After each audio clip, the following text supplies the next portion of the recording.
when senior health officials like the Inspector General of the Department of Health and Human Services cannot issue a factual report because the orange blob says, no. Have we gone into full dictatorship? Check this out, leave your comments, share it with your friends, and subscribe to our channel. It turns out Politico is reporting that career health officials behind the scenes have been, quote, warned not to publicly speak out and potentially contradict Trump. Are we in full dictator mode yet? Is that what we're seeing here?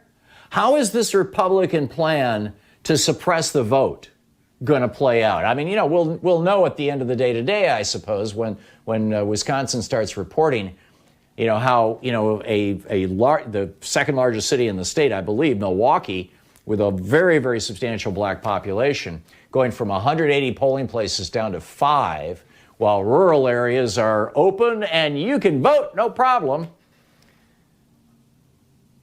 It's going to be real interesting to see how this plays out. I'm guessing that this is the Republicans' test run for November. They wanted to have this election because they want to see if they can actually succeed. If you can force people in this situation, now keep in mind, people over 60, more likely to die from coronavirus, also probably, therefore, less likely to go vote, unless they happen to be watching Fox News. The Fox News voters will show up in large numbers to vote because they don't think it's that big a deal. And then, 3 weeks from now, you're going to start seeing them being admitted to the hospitals.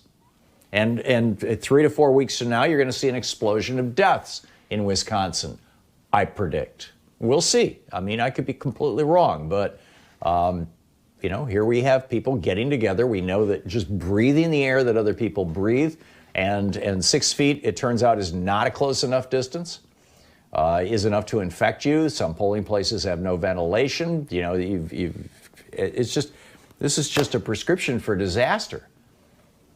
But the Republicans don't care if people die. They just want to hold power. It's all about power for the GOP.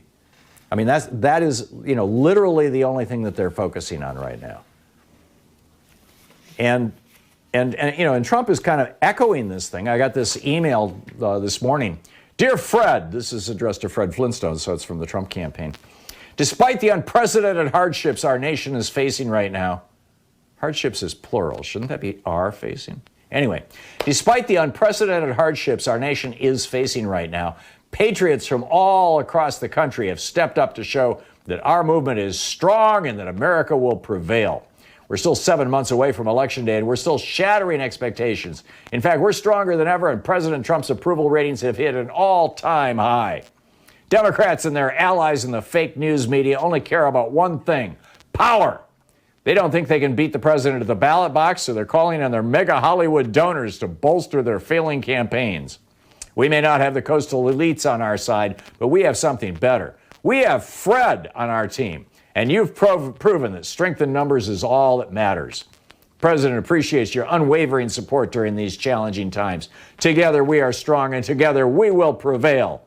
P.S. Don't forget to claim your free gift from President Trump today when you make your contribution, of course.